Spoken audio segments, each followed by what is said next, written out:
Bienvenue dans cette vidéo. Les urinaires sont très récurrentes, ils sont toujours là et les personnes à risque sont plus les femmes que les hommes. Pourquoi? Parce que anatomiquement, la femme est plus exposée et l'urètre anatomiquement de la femme est plus courte que celle de l'homme. Donc, en plus d'avoir ça, les femmes sont plus exposées. Nous avons aussi des catégories de personnes qui sont plus à risque de faire des infections urinaires. Ce sont des personnes diabétiques, finalement, parce que le diabète fait que le sucre va aller nourrir les microbes. Les microbes aiment le sucre et ils se nourrissent de ça. C'est pour cela que les personnes diabétiques sont susceptibles d'avoir des infections urinaires. En plus, vous avez la personne immunodéprimée. L'immunodépression, c'est lorsque les défenses de l'organisme sont affaiblies.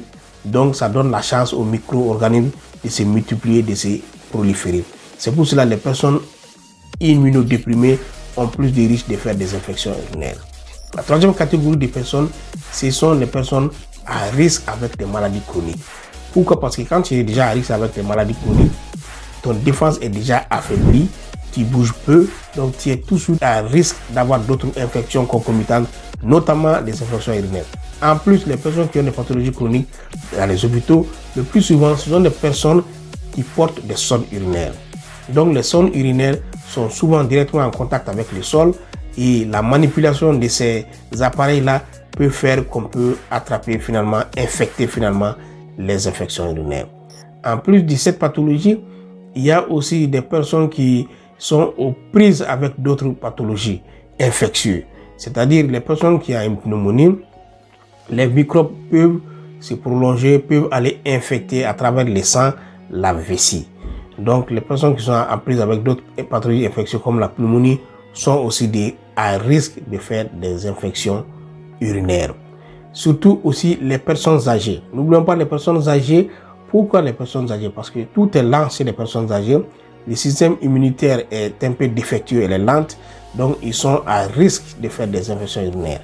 Aussi les enfants qui sont là parce que par manque d'hygiène, aussi surtout par le sol, donc ils sont plus faciles de se faire infecter et attraper des infections urinaires.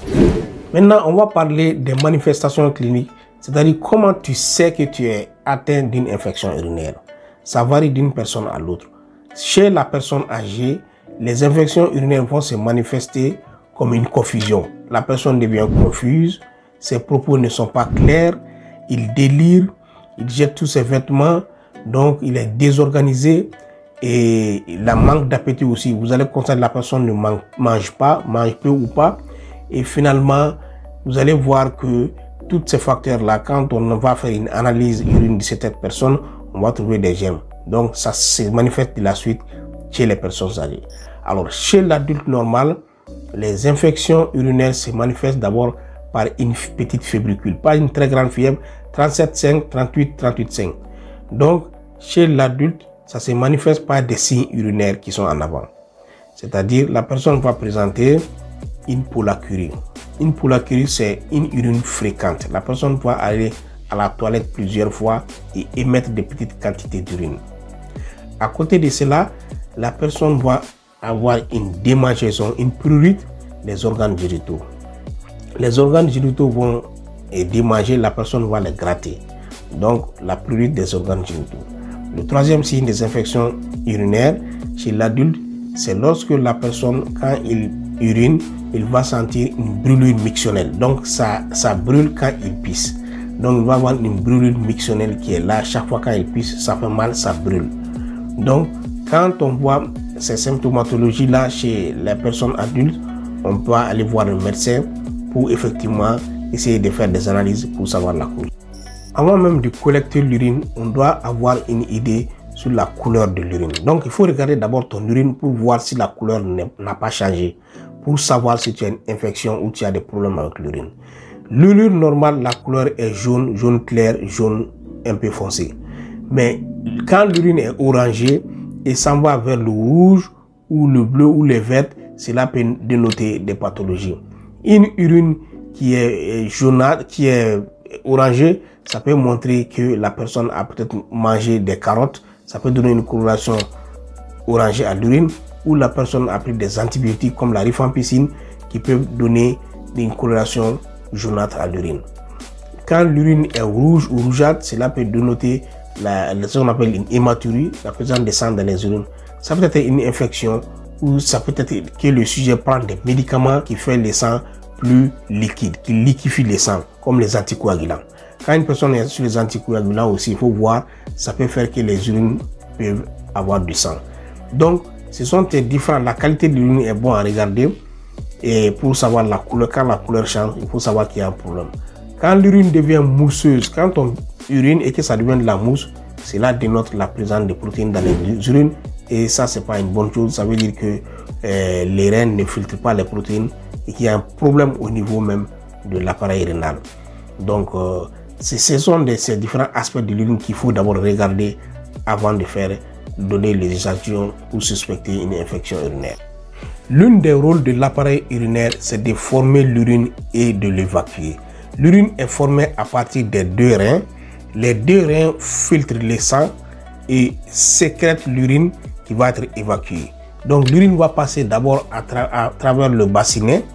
Le bassinet, il va suivre son chemin pour traverser l'urètre qui est des deux côtés. Et de l'urètre, ça va aller au niveau des vessies. Le vessie qui est un réservoir qui, lorsqu'il est rempli de 250 ml, l'urine va commencer à sortir. Donc, de la vessie, ça va partir au niveau des urètres et finalement être évacué par le méa urinaire.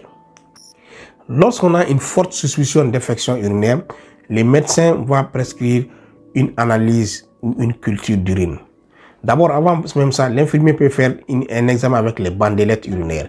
Les bandelettes urinaires, ça montre une forte suspicion d'infection urinaire. Ça peut aussi montrer les éléments, avec les analyses des éléments qui sont anormaux qui se trouvent dans l'urine, comme le sucre, les protéines et les nitrites. Quand tous ces éléments-là sont augmentés, plus les globules blancs, ça montre une forte suspicion d'infection urinaire. En ce moment, l'infirmier, qu'est-ce qu'il peut faire, ou le médecin?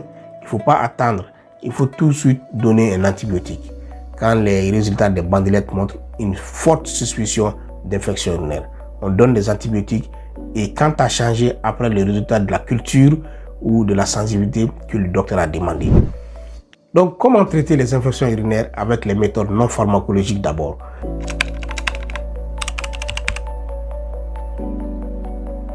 Avant d'accéder à la méthode non pharmacologique, il est important de faire une toilette génitale très propre pour éviter les infections urinaires d'abord. En plus de cela, les méthodes qui ont été scientifiquement prouvées, c'est l'hydratation. Il faut boire beaucoup d'eau. Pourquoi? L'eau va d'abord éliminer, ça va nettoyer, ça va flusher les bactéries et ça permet de faire un vidage. Il faut s'hydrater, l'hydratation. Après l'hydratation, il y a aussi d'autres remèdes naturels, notamment un jus qui a été beaucoup décrit, le jus de canneberge. Le jus de canneberge, c'est un jus rouge qui a une propriété antiseptique, notamment au niveau des infections urinaires très réputées. Donc, c'est un remède qu'il faut connaître et il faut, quand on a une infection urinaire, il faut s'en procurer du jus, ça peut vraiment aider.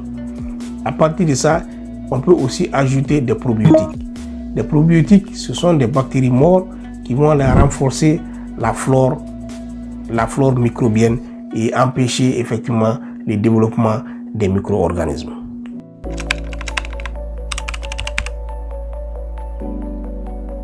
Quand les méthodes de grand-mère ne marchent généralement pas, il faut aller faire un traitement radical à base d'antibiotiques. Donc ça, c'est laissé à la discrétion du médecin. C'est le médecin qui a les résultats de vos analyses, donc il va prescrire l'antibiotique adéquat. Les antibiotiques qu'on peut donner en général, c'est les amoxicillines, les bêta-lactamines, les ciprofloxacine et les bactrines, les septime. Et il y en a plusieurs d'autres. Mais ça va dépendre du résultat de l'analyse. Si vous avez aimé cette vidéo et que ça vous a apporté de la valeur et des connaissances sur les remèdes naturels, alors n'hésitez pas à la partager pour aider d'autres personnes en prise avec des problèmes de santé, notamment les infections urinaires, pour pouvoir les soigner. À la prochaine vidéo.